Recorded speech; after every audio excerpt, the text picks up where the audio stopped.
have come about as a result of the art piece that came up on this privately owned building. My name is Janan Najib. I am the co-chair of the Wisconsin Coalition for Justice in Palestine and for Transparency. I am actually the sister of the owner of this building and this mural, but I am not here in that capacity. I am here as co-chair of this important organization that now represents more than 85 organizations across Wisconsin. I will be back to speak with you, but I'm kind of moderating as well. So I'd like to start by having Ahsan Atta, the owner of the building and the individual who commissioned the mural, to come up and say a few words. She didn't want to tell you guys that I'm her favorite brother.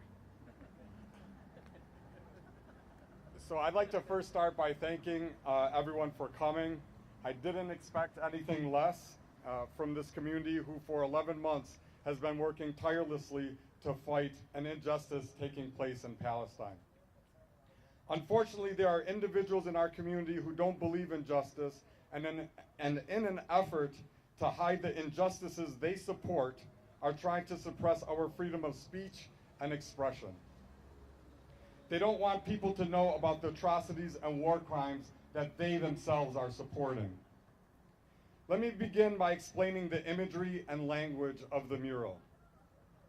It was an artistic way of reflecting the current genocide that is being perpetrated against the Palestinian people by Israel, and which is being supported by our government and funded with our tax dollars. The aim of the mural was to foster awareness of the horrific genocide being committed, especially as we are nearing an election. It is to bring awareness to the ethnic cleansing of the Palestinian population in Gaza, of the torture and rape of innocent Palestinians, of the beheading of Palestinian babies, of the intentional famine being inflicted on the entire population of Gaza. This mural wasn't a pro-Palestinian mural, as a lot of the media is saying. It is a pro-humanity mural. It represents all people suffering injustice, whether Palestine, Sudan, the Congo, or anywhere else in the world. It is a statement to say that never again means never again for anyone. Many of you guys know I love my love for my buildings, and I love to utilize my buildings to put murals. Most famously are the George Floyd mural on North Avenue, the Breonna Taylor one that was here prior, and the Alley Line mural on the same building. Well, now it's being put up to showcase the genocide that's taking place in Gaza. There are critics trying to conflate Judaism with Zionism despite knowing the difference, because they do know the difference. When the Star of David is displayed on fighter jets dropping bombs that murder thousands at a time, and tanks display the star as they bomb hospitals, schools, mosques, and churches, and while the star is displayed on the uniforms of the illegal Israeli occupation forces as they snipe children and torture and rape hostages, and when the star is on the flag of an apartheid regime that not only confess to their plans of ethnic cleansing, but are showing us live as they face war crime charges with the International Criminal Court. Clearly, this symbol is more than just a religious one, but a political one that carries actions equating it with the swastika. I even had it painted in apartheid blue to represent the repulsive flag. I ask if these same racist individuals and organizations, if they condemn the atrocities being committed by the government that they pledge their true allegiance to against the Palestinians, and do they condemn the weaponization of this symbol? I think I can answer that for them. They do not. The Common Council came out with a press release critical of the mural on Saturday. Imagine that. My mural got them to work on a Saturday. Do you think they called me to ask me the meaning? I know many of them would probably need some help. Rather, they chose to release a statement that not only reflected their ignorance, but one that actually encouraged division and hatred. And then you wonder why we have problems in the city that go unresolved. Because we have older people who will work overtime for a piece of art instead of working to resolve the real problems we have in our community and in the city. Clearly, they're worried about their political aspirations, campaign donations, instead of freedom, justice, and community. Your presence here today is a continual reminder of the strength that comes from our community. Your voices, our voices, whether in conversation, act, or displays of art, have resonated with the core belief that freedom of expression is a fundamental right we must all cherish and protect. Together, we have demonstrated our community's courage to stand up for what is right, and that if you value dialogue, education, and justice for everyone, then you should show it in your actions.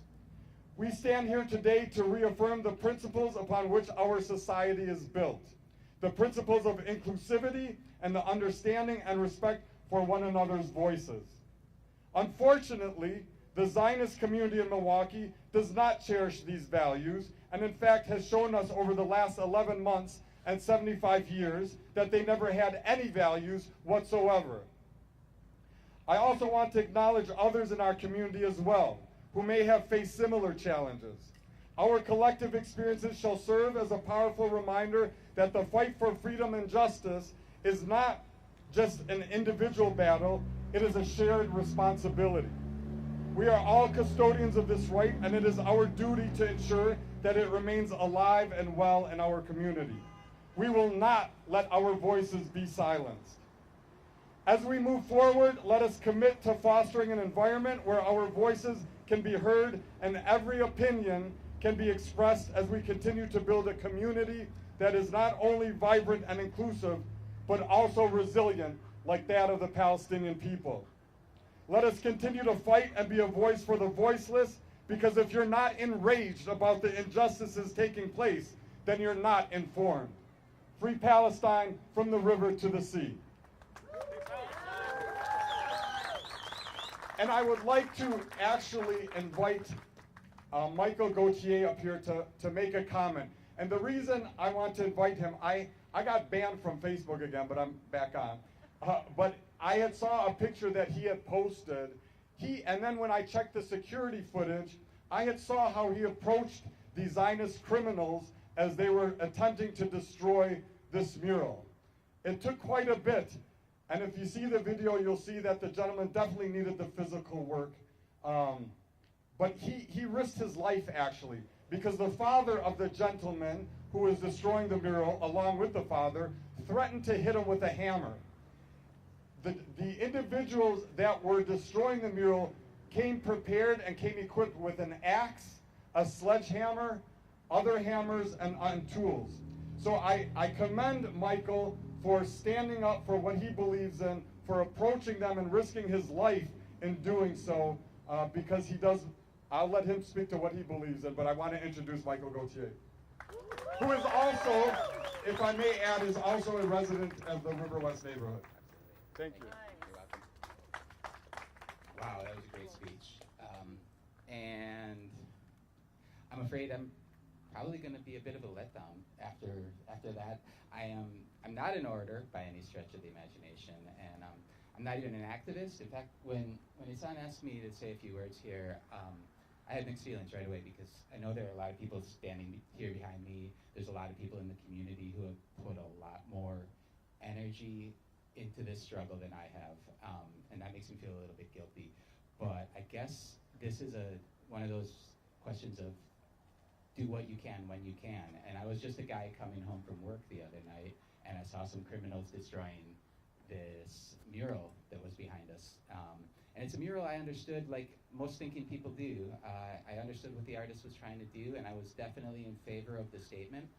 I'm definitely in favor of freedom of artistic expression and freedom of political speech in general. So even if I had disagreed with it, which I didn't, even if I had disagreed with it, I would have stopped to do the right thing when there are criminals destroying someone's property in front of me. So that's all I did, and I wish I could do more. I think we all wish we could do more, but I did what I could when I was there. And I did it for a world where we can engage in political speech.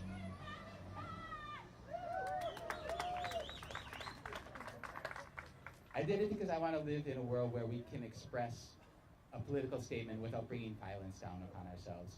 And I said, Isan's right. I stood here on this curb, and there was an angry man screaming in my face, waving a hammer, saying he was going to hit me with it.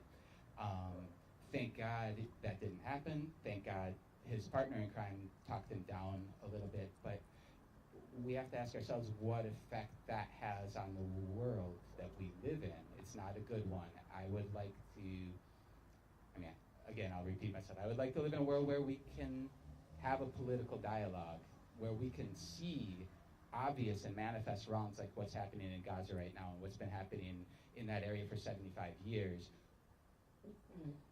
Even a world where we can disagree with each other without being threatened physically. I'm just a concerned Milwaukeean. I live in the neighborhood. I love the neighborhood. And I saw some people breaking the law on the way home from work the other night. I stepped in and I did what I could. And thank God there are a lot of people doing way more than I'm doing. Thank you, Isan, for that kind introduction.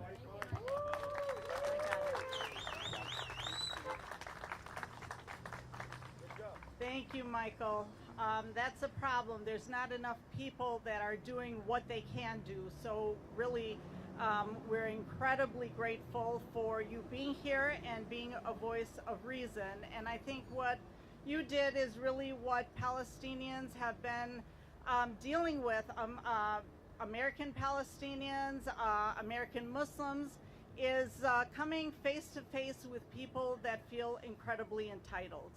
People that feel that they will use whatever parts of the law or break the law and they will get away with it. And that's exactly what we're dealing with. Next, I would like to invite the co-chair of the Wisconsin Coalition for Justice in Palestine, Dr. Rachel Buff. She is a co-founder of Jewish Voice for Peace. And what we want to mention is out of the 85 organizations that make up the coalition, we have quite a few that are Jewish. And so what concerns us that when we hear headlines or we read headlines that say Jewish leaders are outraged, why are we always going to the same individuals that claim to speak for all Jews? There are tons of Jews that are part of this movement for liberation because they believe that that is really what their Judaism is all about. So please join me in welcoming Dr. Rachel Buff.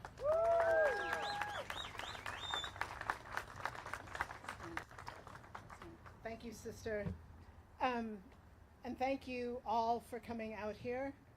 To the media, it's really lovely to see you. It would be lovely to see you more often. I don't want to brag or anything, but I'm a Jewish leader. And when there's something in the community that's happening like this that's very controversial and polarizing, no one from the media calls Jewish Voice for Peace Milwaukee. No one from the media talks to anti-Zionist Jews. And there are more and more of us. Right. So just a public service announcement, if you're going to talk about the Jewish community, you're going to talk about us. You have to. Studies show that most Jews under 40 do not see Israel as part of their Judaism, as a necessary part of our Judaism. So if you want to be on time and hip with the young people and know what's really going on, you have got to talk to anti-Zionist Jews, not just today because this was a swastika and it was so controversial, but every single time this comes up. We have all been, the rest of us, not the media people, we've been out here for a year protesting the worst thing I've ever seen. I'm 62 and the worst thing I've ever seen are the images coming back from Gaza and the West Bank. And somehow this just gets routinely tossed aside so that I think most Americans, if you ask them, would not know it's still going on because it is not in the headlines. I'm really not trying to lay this at the feet of the people who nicely came out today from the media. I want to say to my comrades in struggle, solidarity, it's been a real difficult year, and it's going to be a real difficult year going forward until we end this, until we free Palestine.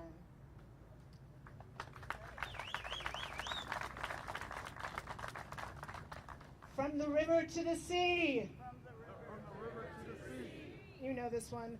That is not an anti-Semitic thing to say. That is not an anti-Semitic thing to say. Okay, we're going to try that again. From the river to the sea. From the river to the sea. That is not an anti-Semitic thing to say. That is not an anti-Semitic thing to say. Because we are people who believe in freedom, who believe in justice. We like slogans like from the river to the sea. We like imagining that all the people in Palestine could be free. We know that there is no Jewish freedom in Palestine without Palestinian liberation. The rest is a colonialist mirage. I want to read a statement that I didn't write. I'm really proud of my comrades of Jewish Voice for Peace who whipped this up in, 12 hours or something. We as Jewish Voice for Peace Milwaukee feel inclined to speak on the recent controversy surrounding the mural at Holton and Locust, depicting a swastika combined with a Star of David, along with the words, "The irony of becoming what you once hated." First and foremost, we would like to remind our broader community and local media that as an anti-Zionist Jewish organization, we are part of the Milwaukee Jewish community. As such, we have been continuously appalled by local headlines, especially since last October 7th, such as the one recently put out by Sophie Carson of the Milwaukee Jewish Sentinel that refused to... Journal Sentinel. No, yeah, we don't control that. That refers to outrage from Milwaukee Jewish leaders over the mural when anti-Zionist Jews like ourselves are not reached out to or platformed to share our own thoughts about such topics. That said, we resoundingly reject this characterization that the Milwaukee Jewish Federation or the Wisconsin Jewish Chronicle speak for the entire Jewish community, when we can assure you that they do not. They are not Jewish community leaders. They are agents of Israel's genocide and anti-Palestinian and anti-Arab racism. They do not speak for Judaism or for Jews.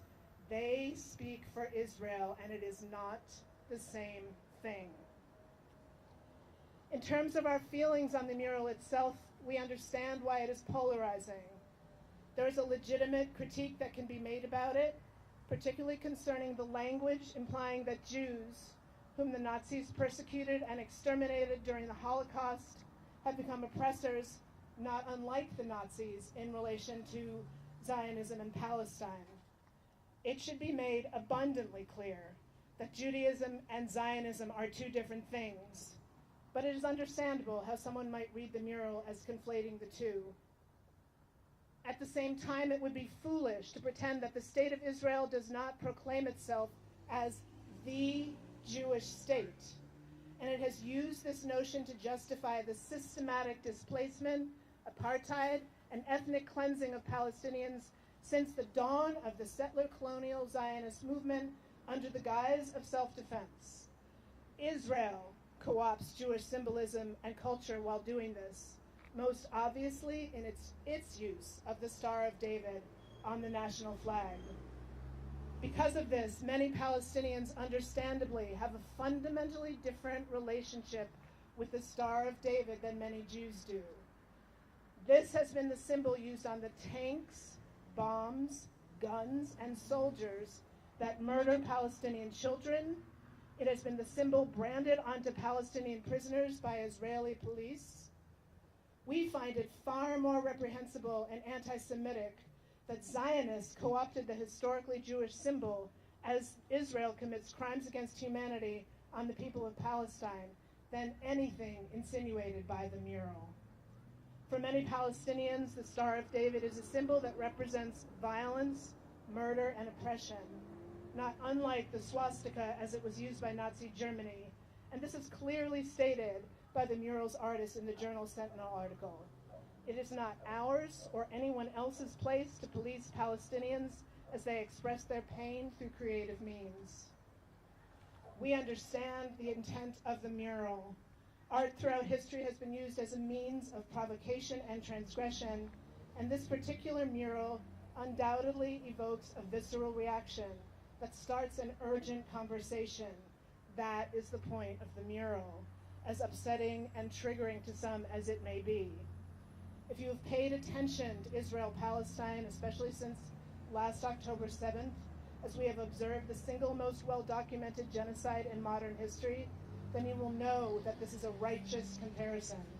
And our tax dollars as U.S. citizens are funding it to the tune of $328 billion a year. Just look around you and imagine what that could do in our communities. Zionism promotes racist Jewish nationalism and exceptionalism that we wholeheartedly reject. Existing Jewish institutions are not above criticism when they espouse revisionist narratives and endorse genocidal rhetoric. Holding them accountable does not make someone anti-Semitic. So let's do this one more time. From the river to the sea. From the river to the sea. That is not an anti-Semitic thing to say. That is not an anti-Semitic thing to say. From the sea to the river. From the sea to the river. Palestine will live forever. Palestine will live forever. Thank you all for showing up so quickly.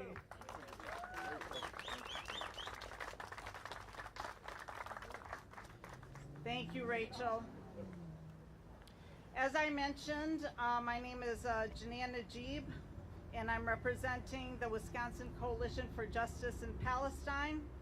We are 85 diverse organizations, many of them Jewish, who have been calling for an end to Israeli genocide, apartheid, starvation, dehydration, torture, and the well-documented mass rape of Palestinian medical staff, university professors, and teenage children. We have called for an end to the billions of American tax dollars being sent to kill Palestinian children. I had not expected that there would be such an uproar by Jewish Zionist organizations who wrongly claim to speak for all Jews, as Rachel explained. Claiming a piece of art on a privately owned building is anti-Semitic. Yet they have not defended their Judaism from a racist country claiming to be a Jewish state and committing a genocide in the name of Jews and justifying it with Jewish scripture while wearing and waving the blue Star of David. In 1897, the first Zionist Congress, a secular movement made up of many atheists, adopted the Magen David as the symbol of the Zionist movement. It is also a political symbol. Just today, European Jewish settlers, because that's where they came from, entered a girls' school in the Palestinian West Bank and beat and terrorized the girls and staff while carrying a flag with the blue Star of David. This symbol has been branded on Palestinians like slave owners once branded slaves in the United States. What is astounding and needs to be front-page news in this city and state is how the Jewish Federation seems to have the media on auto dial. What needs to be front-page news is when our students in camp, because they want their university to have investments that respect human rights. Jewish Zionist organizations work overtime to institute policy changes at our universities and force a chancellor to step down because he didn't follow their orders and brutalize the students and instead chose to negotiate with them. What needs to be front-page news is when Palestinian artists want to put up a Palestinian display, Jewish Zionist funders threaten to cut funding to art institutions. But what brought me out today is the Common Council, which seldom does anything in a timely manner. Somehow they managed to bow to racist Zionist organizations and to agents on the board of the Common Council, whose first commitment is to the Jewish Federation. They were able to issue a press release within 24 hours and on the Jewish Sabbath about a piece of art on a private building. I ask if the Milwaukee Common Council has issued a press release regarding their hundreds of constituents who had family killed and maimed by Israeli bombs and jets with the Star of David on them. Over 1 year, we have heard nothing. If you are not going to be fair to all of the citizens in this city, then please just put your focus on the guns, the liquor stores in poor neighborhoods, the food deserts, and the potholes.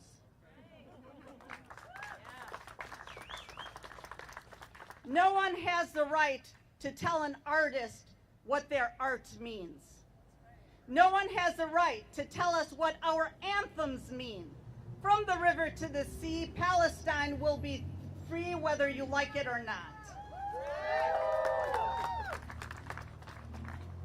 If Israel is used to violating all humanitarian laws and rules of any civilized country as they oppress and massacre Palestinians, and they do it with impunity, we will not allow that impunity here. We will stand against efforts by their agents to use our tax dollars and our elected officials to violate our Constitution and our First Amendment rights. And I ask the Common Council, please go back and read the First Amendment. We know that symbols mean different things to different people. We had Breonna Taylor here prior. The police badge means one thing to certain people and something else to the family of Breonna Taylor or George Floyd. I urge everyone to educate themselves on the genocide and colonialism being perpetuated with our tax dollars. Our communities need those tax dollars.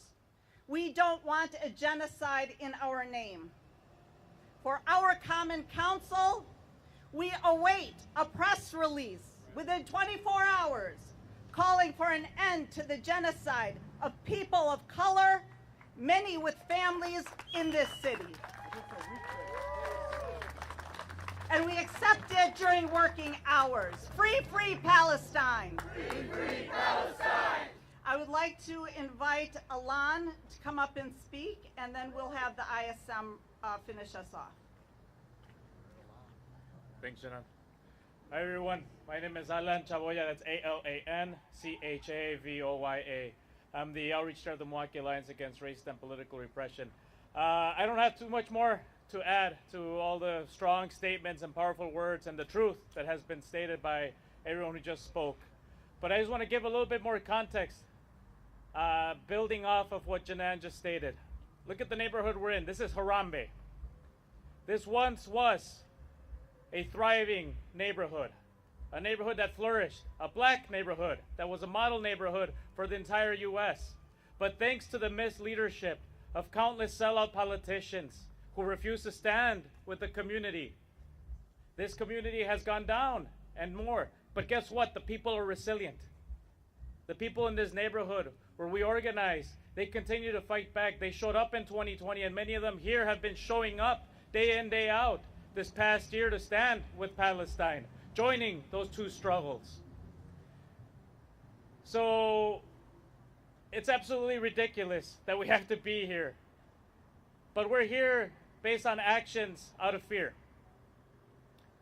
Fear that their time is coming and their time is up. I'm talking about the Zionists. Their project is damn near done. It's going to be over soon, and the Palestinians are going to make sure of that.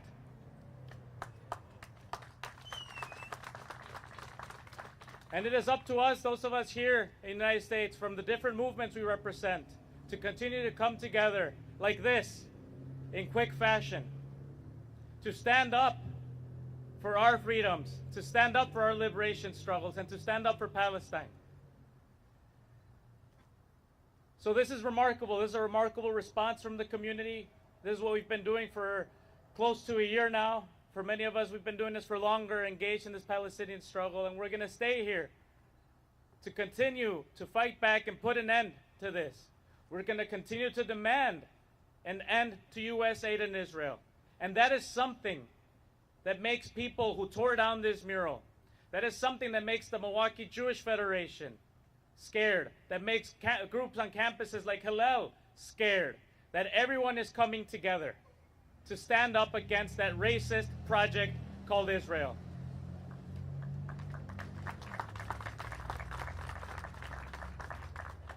As I close, I'd like to remind everyone today what today signifies.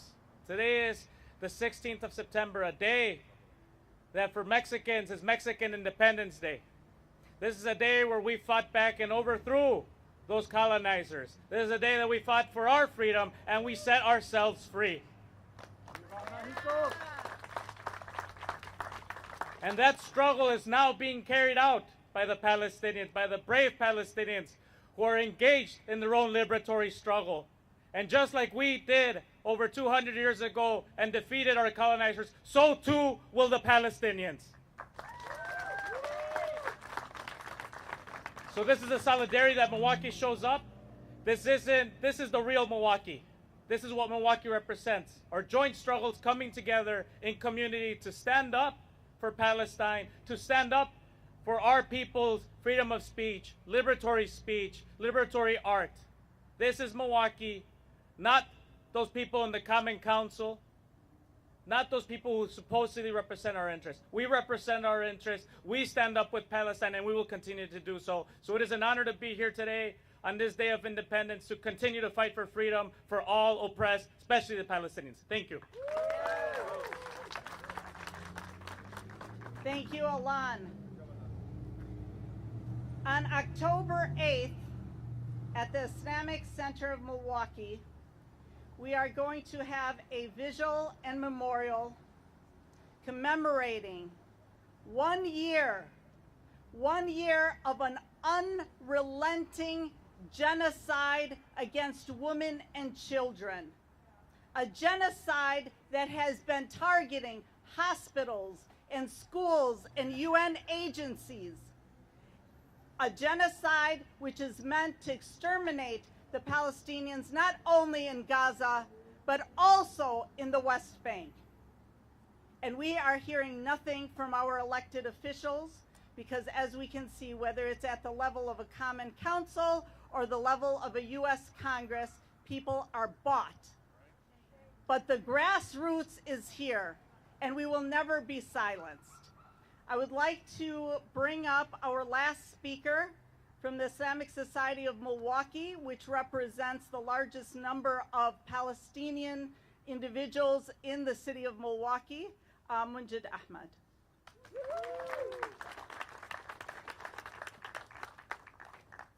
Thank you, Janan.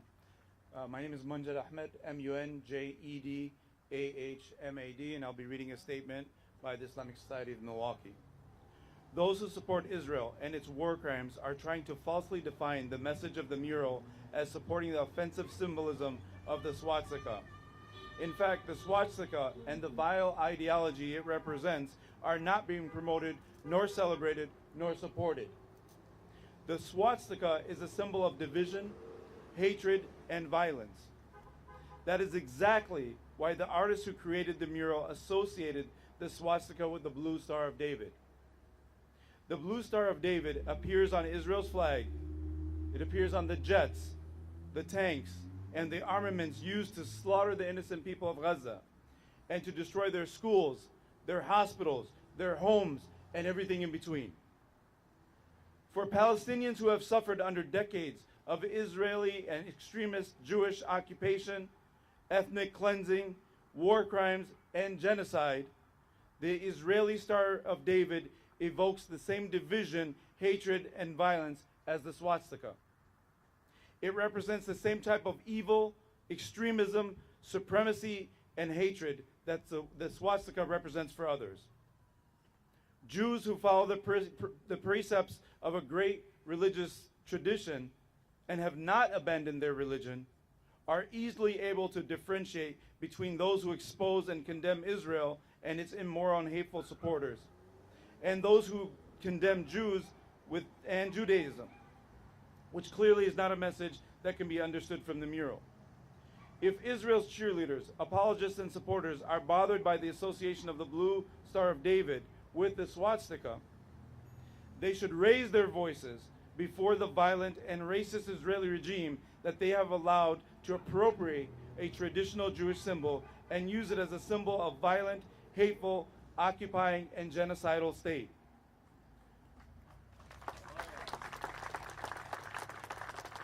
What is most distressing and most disheartening about those who have chosen to quickly condemn the mural is they have not found the humanity, the morality, or the voice to condemn the ongoing genocide, including the genocide of 20,000 children, the use of water, food, and medicine as weapons of war, the displacement of millions of civilians, and the destruction of almost the entirety of Gaza.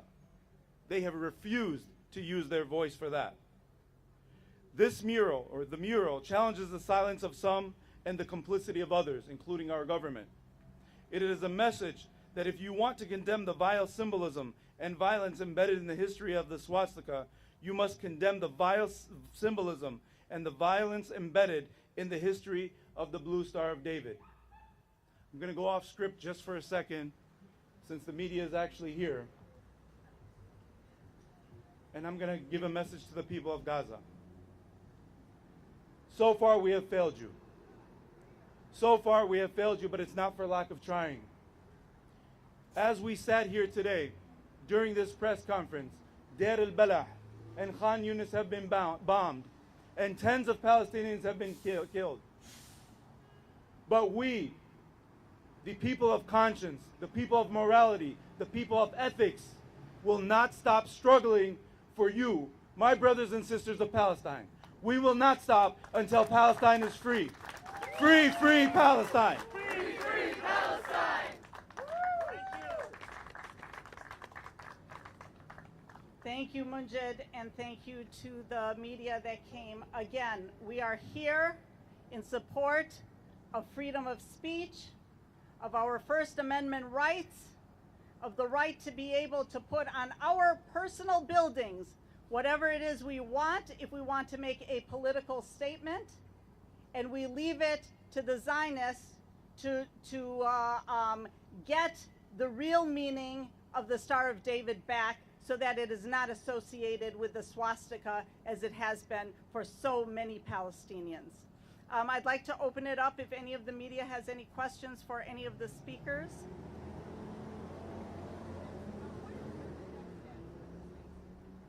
Next steps for the space here. If we can have Sam come up. So we have, the artist is actually creating another mural for this particular space. We're hoping that it will be completed by Thursday. I'm not sure when it will be installed. The mural that was here may be reproduced in another media. I do. I can, but I won't. I'll leave it for you guys to come see it once we hang it. And what's your response? We had a chance to speak with the owner. They're moving out because they say that this is just too political for them. What's your response to that? I mean, it's a business choice they made. They're in a lease. He's been a great tenant during the time that he's been here. I can't really, I haven't had an opportunity to speak with him yet. He hasn't contacted me, so I can't really make any comment about that.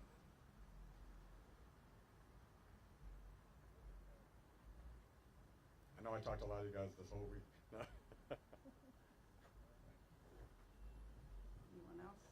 I know that many of us said that even if the owner cannot continue to put up his artwork, that we would raise funds to make sure that happens, because freedom of speech is something that we value, and people have died to protect that. Actually, I just want to make a comment. I did submit a response to the press release that was released by the Common Council. I believe TMJ4 put the entire thing on their website.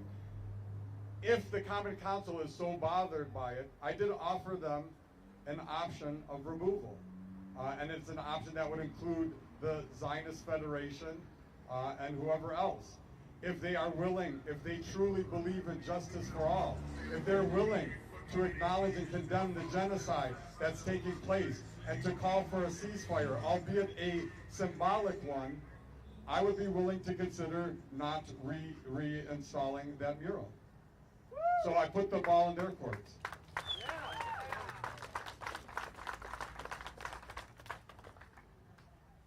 Okay, thank you all very much. Thank you for coming today. All right. Free Palestine! Free